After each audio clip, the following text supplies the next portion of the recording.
All right. I want to thank everybody for being here today. We really appreciate it. As Frankie just put in the chat, we host these webinars every Tuesday at 2 p.m.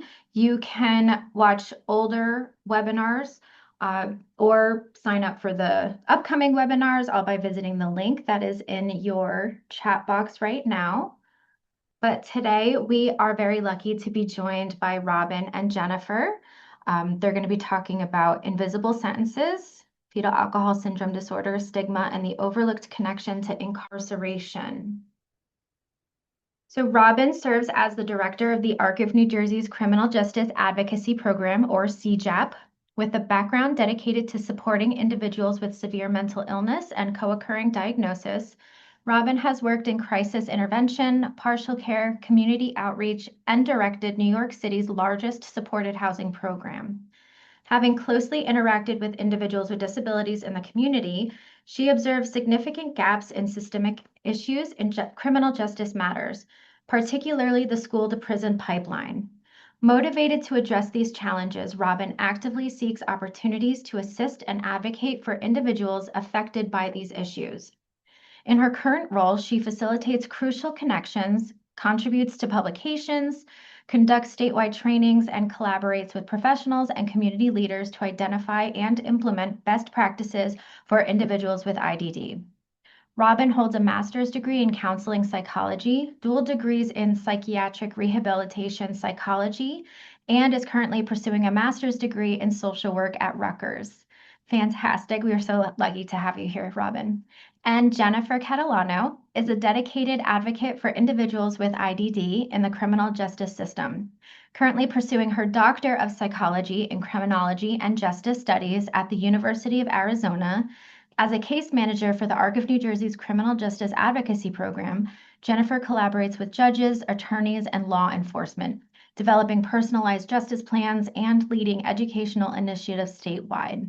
Jennifer holds a Master of Science in Forensic Psychology from Purdue University, a Bachelor of Arts in Psychology from Montclair State University, and a paralegal certification from Pace University.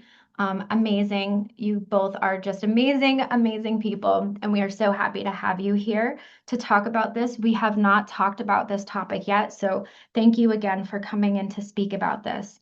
And without further ado, I'm going to turn it over to Robyn and Jennifer. Thank you so much, Erin, for that lovely introduction. And thank you all, or thank you both for having us here today.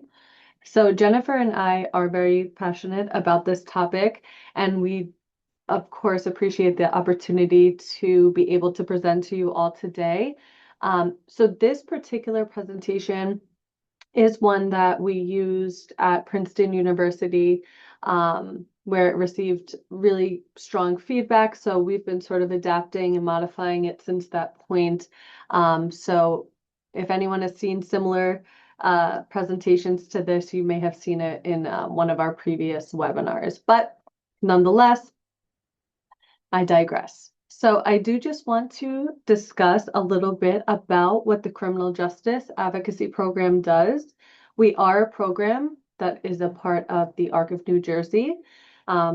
Many of you joining us today may have heard of our program or know what we do, but for those who don't, I always like to just provide a little bit of just a synopsis about the program. So as you see here, you see four little compartments. Those are the primary tasks that the Criminal Justice Advocacy Program does. Now, it's not limited to these by any means, but just to highlight some of the more prominent things that we do, that is what you see here. So I will start with the first that you see that says providing alternatives. So our program believes in attempting to find alternatives to incarceration for individuals with IDD who get involved in the criminal justice system and who are looking at a possibility of either jail or prison time. The reason for that, which we'll sort of touch upon as we progress, but we know, research tells us, experience tells us that this population does not tend to fare well in typical carceral settings. Their needs are not understood, their needs are not therefore met. The individuals that they come across in terms of correctional facility, correctional staff, so on and so forth, many times don't have the training necessary to know how to adequately and appropriately work with an individual who has an IDD. So a lot of times what we see, unfortunately, is that individuals who, let's say, have FASD, or individuals who have, let's say, autism, many times their behaviors are actually criminalized. So their behaviors that are a part of their diagnosis are often seen as defiance or, misunderstood in some way, shape, or form.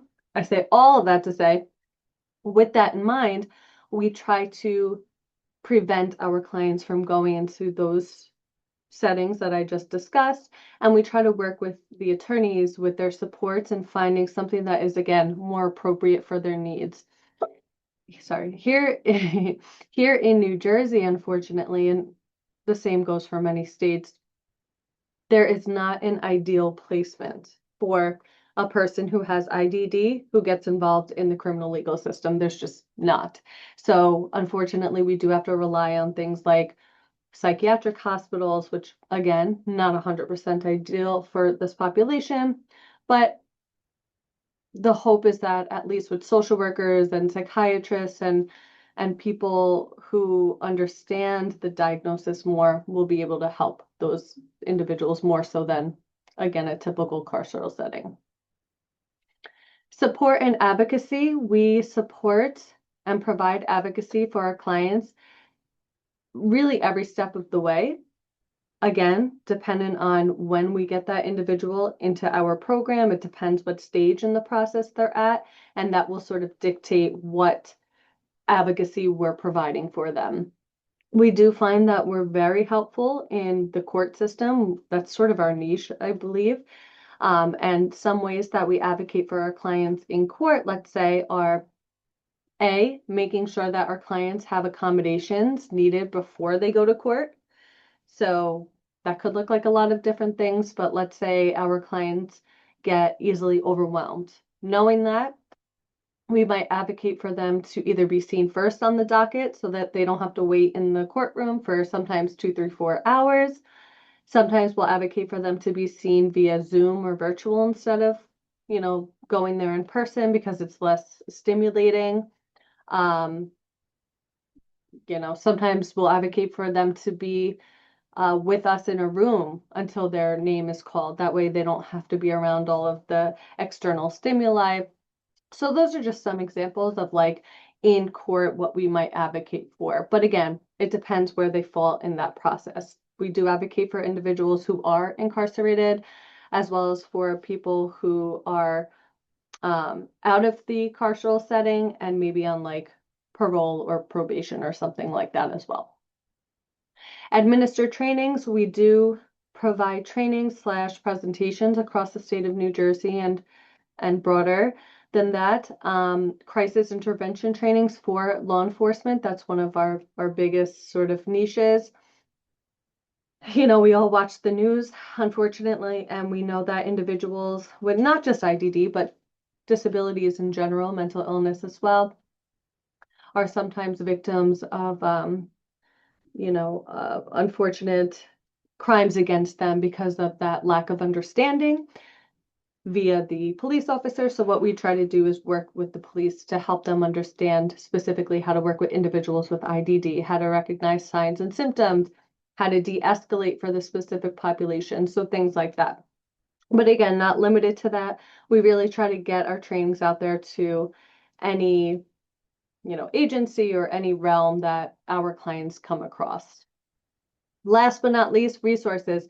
We do try to consider ourselves a quote unquote clearinghouse of information for individuals who have IDD who get involved in the criminal justice system. The one last point about this that I want to make is criteria wise. So we are mostly funded by the Division of Developmental Disabilities, which unfortunately means that our clients have to, at this point, be 21 or older. I do make exceptions depending on the situation. There are times when a person is, let's say, 20 or 19, but they are being seen in adult court rather than juvenile court. So there are some nuances on occasion, but typically it's 21 and older, as long as that person has a diagnosis of an intellectual and developmental disability, and they must also have a criminal charge that's active in some way, shape, or form.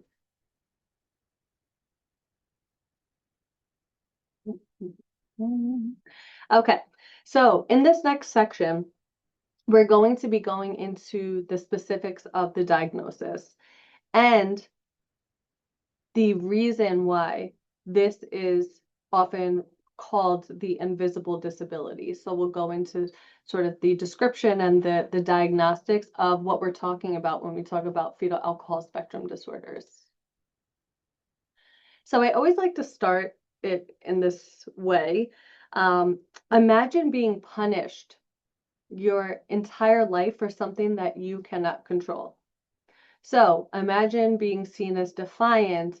Imagine being called disruptive. Imagine someone saying that, oh, that, you're dangerous. You engage in a lot of dangerous behaviors, when what you actually need is understanding and support. Now, imagine that no one ever asks you why you act the way that you do. So what brings us together today and why Jennifer and I love to talk about this specific topic is because of these statistics that I'm going to tell you that might shock some of you. Fetal alcohol spectrum disorders are believed to affect as many as 1 in 20 school-aged children in the United States. So when we look at what that translates into, we're looking at about 1 to 5% of first graders being impacted by FASD. Now, this is the one that really personally shocked me. FASD may be more common than autism. And again, the first time I heard that, I was like, whoa, wait a minute. Like when we think about intellectual and developmental disabilities, a lot of times the first thing that you think about is autism. You think about Down syndrome. But how are we not hearing more about fetal alcohol spectrum disorders when science and research shows us that it might actually be more prevalent? And we'll get into those reasons at a later point. Right now.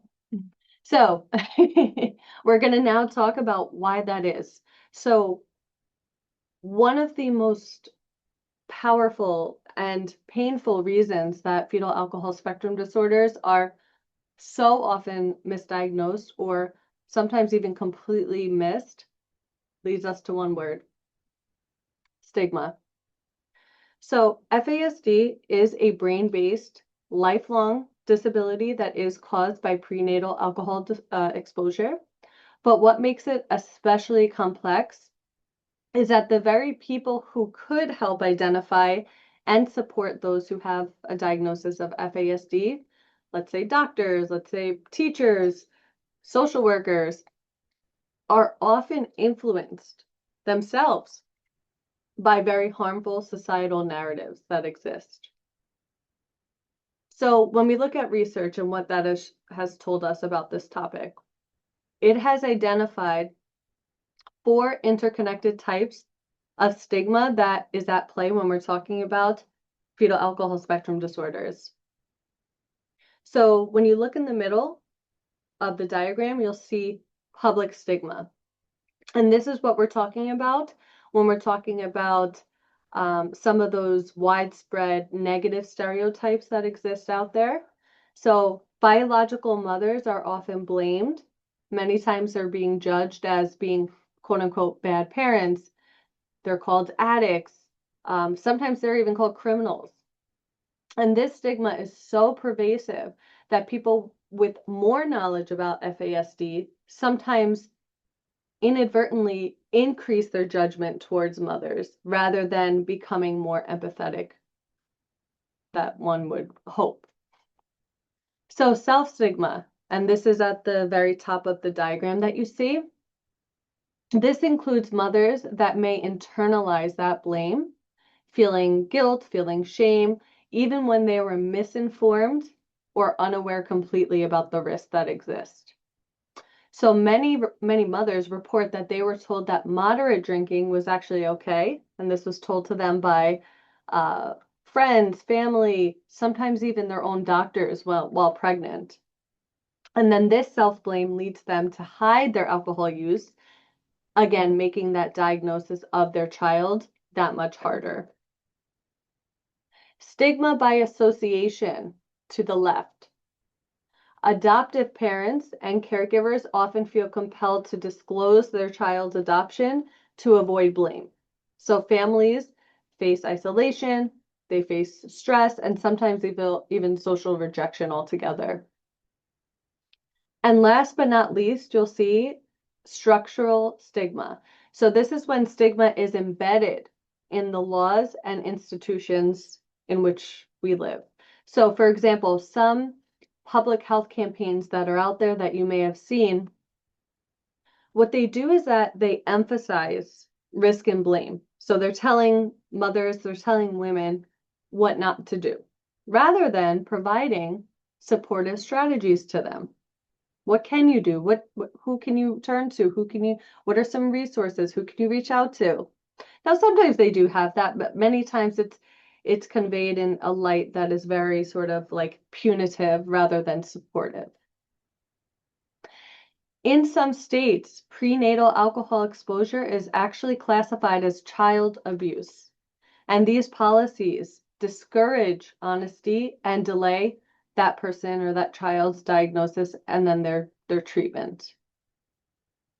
So as a result of all of this, FASD, we know, is massively underdiagnosed. So studies estimate that 2 to 5% of the population may be affected by FASD, but despite that, less than 1% are formally diagnosed as such. And here's the tragedy in all of this. Without a diagnosis, these individuals don't receive the appropriate support. So again, going back to what I mentioned before in the last slide, their behaviors are misunderstood. This person is defiant. They're purposely trying to be, disrespectful. Rather than identifying those symptoms that they're seeing as a byproduct of a neurodevelopmental disability, which is, of course, what's at play here. And of course, with that, we're seeing that these individuals are disciplined in schools, they're excluded by peers, they're mislabeled by clinicians, and many cases that we see, criminalized by the justice system. So diving into this a little bit more, when we look at someone's behavior, especially in a school setting, home, and again, a justice setting in our purview, it's very easy to jump to conclusions. But what if the behavior that we're seeing isn't what it seems to be at face value? It's not actual defiance. It's not laziness. It's not someone trying to be quote unquote difficult. What if it's the brain doing exactly what it can't help but to do for that person? So I want to walk through what this can look like for a person who has fetal alcohol spectrum disorder. I may not go through all of them for the interest of time, but just to touch on a few of the most prominent ones.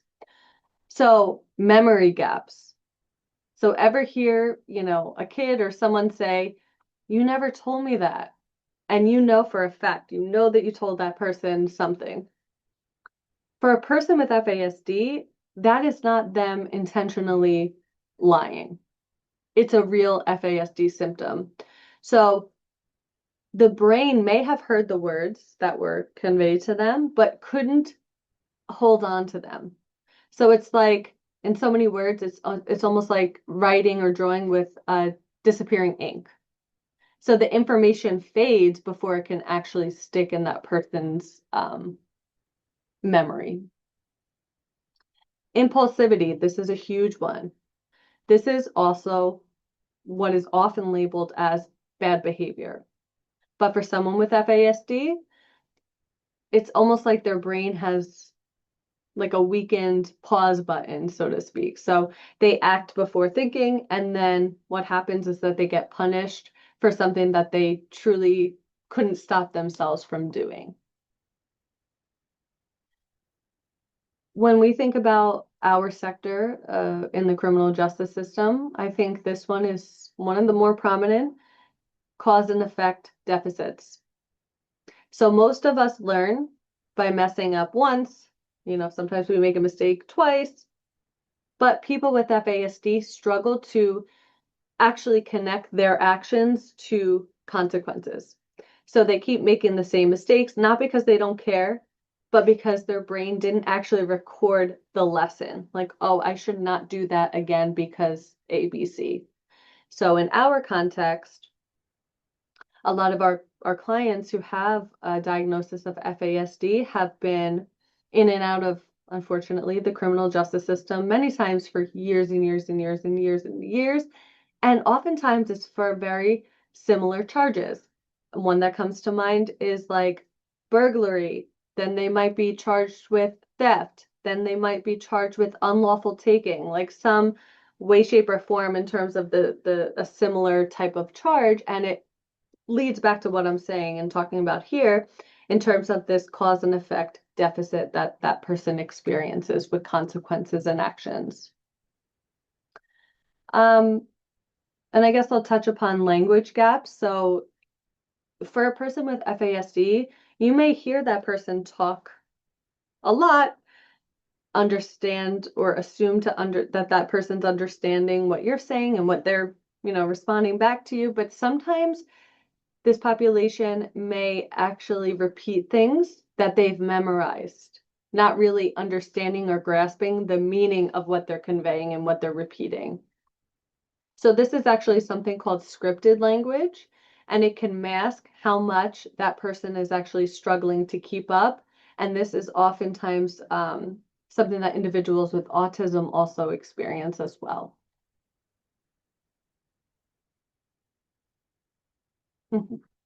Okay, so now for this next section, I want to turn your attention to what is called the school to prison pipeline. This is a very pressing issue that I know Robyn and myself are very passionate about. And I know Robyn had mentioned before that we at CJAP work, unfortunately for right now, only with individuals 21 and over. But I find this topic to be so significant and important to discuss because this is where it all starts, right? So just to get a little bit into what the school to prison pipeline is. So what exactly is the school to prison pipeline? This is essentially a pattern that we see across the country where school discipline and bigger systemic inequalities really work together to unfortunately push certain students out of the classroom and into the criminal justice system. So instead of getting that support that they need when they're struggling, these students are much more likely to be punished. They're more likely to be written up, sometimes even arrested. And unfortunately, it doesn't impact everyone equally. It very disproportionately affects students of color, students with disabilities, of course, kids from low-income families, and also students from the LGBTQIA+ community, all of whose behavior is often treated, maybe as a threat or perhaps as a crime rather than as a signal that, hey, maybe they need some help. So if you look how it happens right at the bottom here, it usually starts with something called zero tolerance policies. And these are those really strict rules where, one mistake automatically leads to a very harsh consequences with no questions asked, right? No gray area whatsoever. And then we add right below it school resource officers. So now there are police in the building, and that normal teenage behavior can suddenly become a law enforcement issue. On top of that, we see exclusionary discipline. So this includes suspensions, expulsions, and these literally remove the students from the learning environment. And over time, that kind of consistent removal leads to, unfortunately, academic failure. Students fall behind, they feel unwelcome at school, and they're much more likely to disengage or drop out of school altogether. So from there, you can see how it turns into this pipeline, right? So it begins in the classroom where you have that harsh discipline, those implicit biases, and that lack of support that really hits marginalized students the hardest. You know, behaviors that might once have meant a conversation with a guidance counselor or a trip down to the principal's office that now leads to arrests or court referrals, especially for those marginalized communities that I mentioned. So once the court system is involved, these students' education gets disrupted. They're set on this path that's ultimately connected more to the justice system than it is to school. And then eventually their education ends and incarceration inevitably begins. So students who are repeatedly pushed out of school are at a much higher risk of dropping out and then later on being jailed or imprisoned, sometimes in a very long-term or even permanent way. So this slide is really asking us, you know, to see that we're not just talking about individual misbehavior, right? We're talking about policies and systems that funnel certain groups of students, of young people, away from opportunity and toward punishment, and to think about, you know, how we can interrupt that pipeline instead of continuing to feed into it. So why are marginalized communities so disproportionately affected in the school to prison pipeline? And it ultimately comes down to two main reasons. There's the systemic inequalities in discipline that we have here, and then the cycle of disadvantage, which we'll get to next. So first, we'll cover systemic inequalities in discipline. And this means that the problem isn't with the individual kids. It's the systems and the biases that are built into how schools respond to certain behaviors. So first, we have implicit bias in subjective discipline. Black students, especially Black boys, are much more likely to be seen as older or more threatening than their white peers. So the exact same behavior may get a harsher response. And students with disabilities or neurodevelopmental differences are often punished for things like impulsivity, sensory overload, instead of being supported with proper accommodations. Second, we have those zero tolerance policies that I mentioned. They can also be called no excuses models, and these tend to land hardest on those students with disabilities and students from low income schools. And this is because, you know, that strict control is seen as necessary, unfortunately, to keep some sense of order. LGBTQ plus students, especially trans and gender nonconforming youth, may also be disciplined for how they dress, perhaps how they express themselves, or for conflicts rooted in harassment. Third, we have school resource officers and criminalization. So minor misbehaviors that used to mean a visit to the office, like I mentioned, now lead to police involvement. It could lead to physical restraint. I'm sure many of us have seen the videos online. It's awful. And even arrest. And again, disproportionately affecting students with disabilities and Black students. And finally, cultural mismatch. This is a big one that I think many of us don't really think about, but that lack of representation, you know, means that educators may misread culturally different communication or behavior as defiance. So when students don't really see themselves reflected or understood, they can feel targeted, they may feel unheard, which only really deepens those behavioral challenges and that mistrust within the school system. So now moving on to the cycle of disadvantage. And basically this is, I like to call it a self-perpetuating pattern where marginalized students run into just barrier after barrier, both in school and then later in larger society. And it really raises their risk of being pulled into the justice system and really limits their chances later on. So first we have underfunded schools in underserved communities. Schools in predominantly Black, Latinx, Indigenous, and low-income neighborhoods often just don't have the basic resources that they really need. And that can mean bigger class sizes, fewer experienced teachers, outdated materials, limited extracurriculars, you know, the list goes on.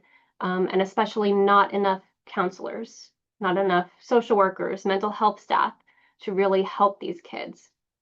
So students are starting out already at a disadvantage through, of course, no faults of their own.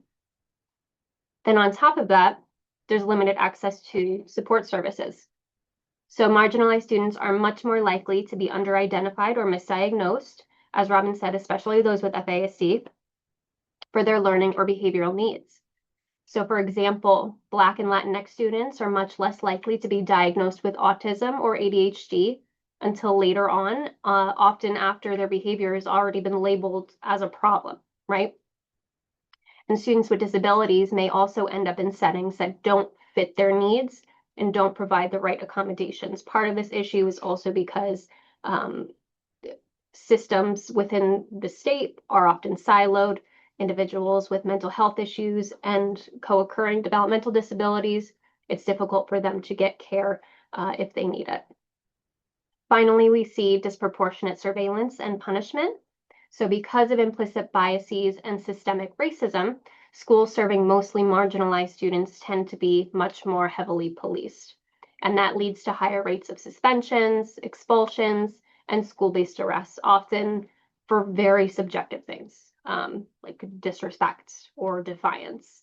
And, ultimately it's normal adolescent behavior, especially for Black and Indigenous youth who often get treated as criminal. And all of these pieces together, really just keep that cycle going, and it makes it so much harder for these students to access opportunity and much easier, of course, for them to be pushed toward the justice system. So with all of that said, right, taking what we've learned about FASD, taking now what we know about the school to prison pipeline, what's really important to note is that, when it comes to FASD, these, of course, are cognitive differences. They're not just bad choices or bad behavior. So students with FASD often experience things like impaired memory or impulse control, like Robyn said, trouble understanding cause and effect, challenges with reading social cues, communicating with others, right? And so in schools, this really, really matters. Because of these challenges, students with FASD are often seen as defiant or disruptive instead of getting the support that they need. So they might look capable on the surface, but then, struggle with remembering directions or organizing their work or following through on tasks, which can lead to repeated warnings and ultimately harsh discipline. So their behavioral symptoms are easy to misinterpret, and they're much more likely to face that exclusionary discipline. And many of these students are never formally diagnosed, especially in communities of color, low-income areas, so they don't get those accommodations or services that they really need. The statistics on the right really highlight this impact, I think. So a large percentage of youth with FASD experience disruptive schooling, and up to 60% will have contact with the justice system by adulthood, which is huge. We also see high rates of FASD among youth in juvenile detention and incarcerated settings. So when we talk about the school to prison pipeline, FASD really is a key piece of the puzzle, right? Because we have to recognize that these students are there and we have to understand their needs and ultimately respond with support rather than punishment if we have any hope of trying to dismantle that pipeline.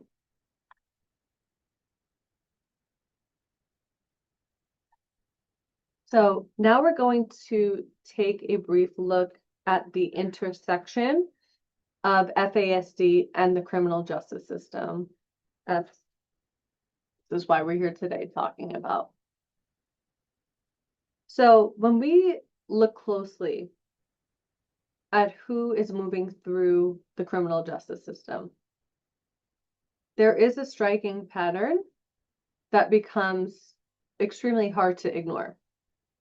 About 15% of the general population has a disability, yet the percentage of people with intellectual or developmental disabilities that exist in state prisons is estimated to be closer to 40%.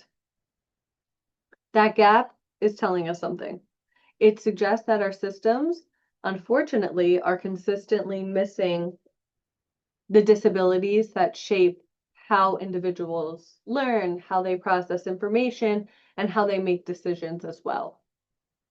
So within that broader picture, FASD does stand out in a very significant way. Prenatal alcohol exposure is the leading preventable cause of IDDs.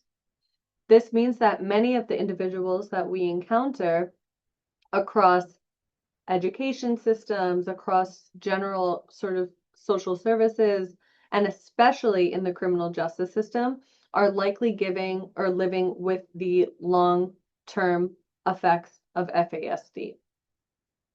The challenge is that most of these individuals, as we mentioned, are never formally identified.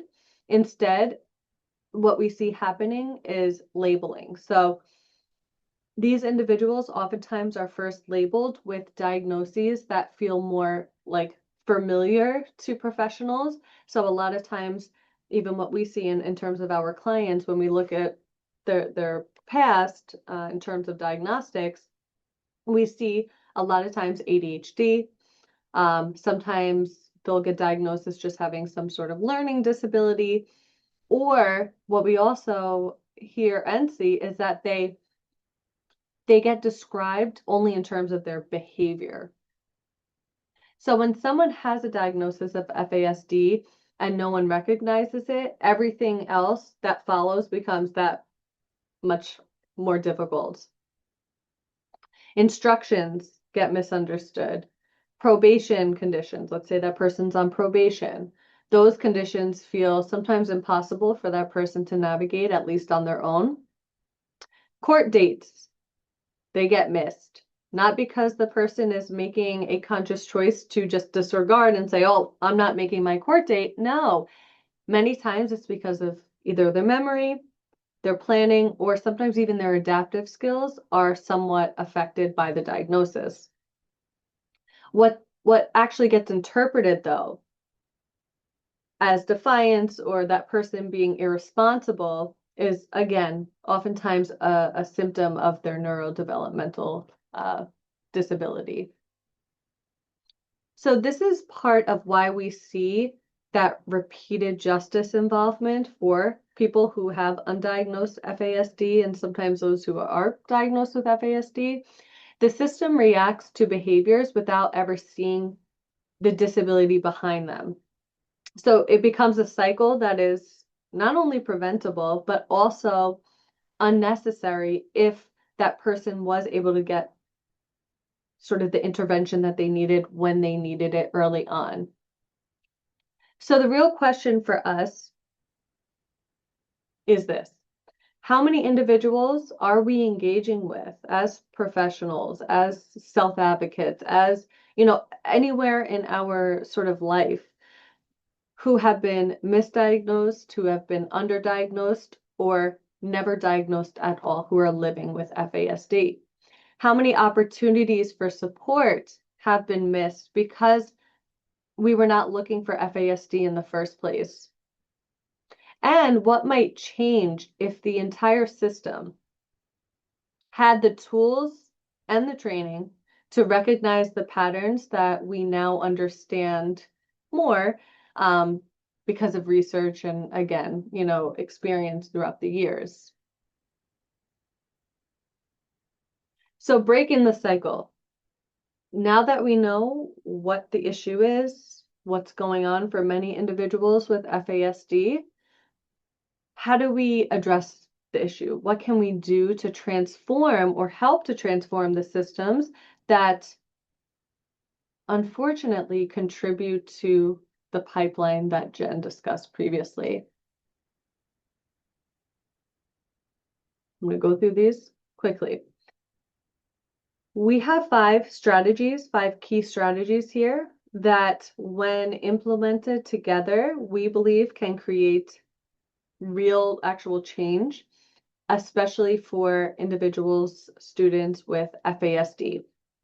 The first, huge, oh my gosh, so important, early identification and screening. Okay, so early neuropsychological evaluations and consistent school-based screenings are absolutely critical for identifying students who have cognitive disabilities, who have executive functioning impairments, or emotional regulation challenges before they're labeled as something, before they're labeled as the bad kid or the troublemaker.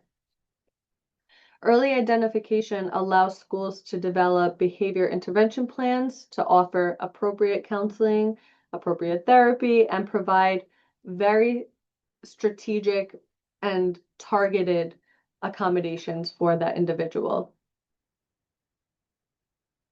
Importantly, early intervention reduces the risk of school exclusion and can prevent later justice system involvement altogether. The second one we see, policy reform.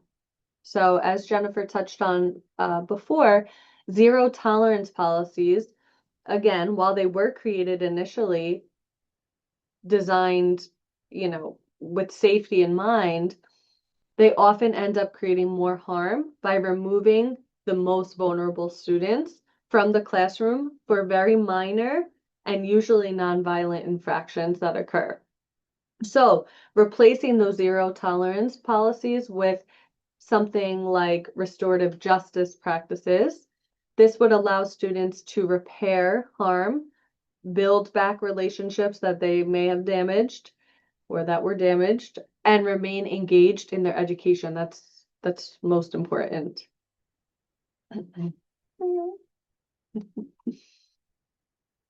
Next, you'll see that we have, what do we have?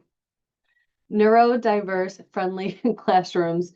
So this is especially important now with the significant loss or upcoming losses of state and federal funding for disability related care. But general classrooms should be structured in ways that also support students like those with FASD with different neurological needs and profiles. So what would that look like? Like, what is an example of that? That can include supports like visual schedules or sensory-friendly environments, calm down spaces. So these types of tools promote that person's emotional regulation. They try to support executive functioning and ultimately create more of an accessible learning environment for that population. Fourth, you'll see community collaboration. As we spoke about, this is not something that is targeted to one system and one system alone. This issue is broad and affects almost every single system that we live and work within. So schools, I know we spoke about schools a lot, but schools can't tackle these issues alone. So strong partnerships between educators, between disability advocates, between mental health providers, and between law enforcement and criminal justice related, staff and personnel are truly, truly essential for coordinated support, especially for persons with FASD. And last, specialized SRO training, school resource officer training. Jen touched on that before, but when you think about it, without proper training, these school resource officers very, very often misinterpret disability-related behaviors. Again, like non-compliance, this person isn't following directions. Let's say someone's having an emotional outburst or flight responses. They're interpreting these acts as intentional defiance or sometimes even criminal behavior. So mandatory training in trauma-informed care, in de-escalation strategies, and disability awareness, specifically around hidden disabilities like FASD, is so, so, so important. So we want to try to shift the role of law enforcement in schools from punishment to protection and understanding.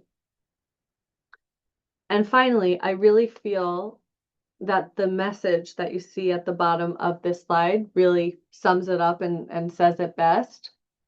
Real change starts when we stop punishing unmet needs and start meeting them with understanding, and that is truly what it's all about.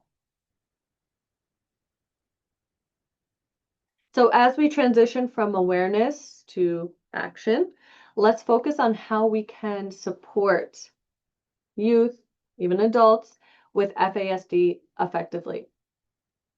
First, it's so important, it's crucial to support organizations that provide resources and training specifically tailored for FASD as well as other disabilities, such as FASD United, Canada FASD, as well as, of course, the ARC. These organizations play a huge, really pivotal role in equipping families and professionals with the knowledge and the education that they need. Next, we need to engage in community education, like we're doing here today. Raising awareness about FASD is vital. It helps us understand its impact on individuals as well as their families and their supports. Together, we can hopefully foster a community that is more informed, more fully informed, as well as empathetic for this population or towards this population. The last, but certainly never least, is collaboration. So again, by working across various sectors, education, healthcare, justice systems, we can create integrated support systems that truly address the needs of the individuals that we're here talking about today. And so when you think about that, we're really looking for more of like a holistic approach, a more integrated and collaborative approach, because that is truly the only way that will help dismantle the school to prison pipeline, is if that person is getting that coordinated care from all of the different supports in their lives rather than like piecemeal, like, you know, my psychiatrist is over here and my school supports are over here and my medical situation, those things, we need to all work together to help support that individual and, of course, on a larger scale, individuals.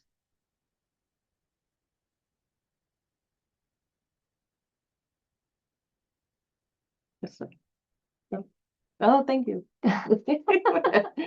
And that is it. Thank you all so much for having us. This is just our contact information. This is our general number. This is our CJAP mailing address. And of course, we encourage everyone or anyone who's interested to take a look at our website. We do have a lot of resources, materials, and we also run a monthly webinar called Equal Justice Talks webinar series that you could also find recorded and archived webinars there as well. Thank you, guys. Thank you. Awesome.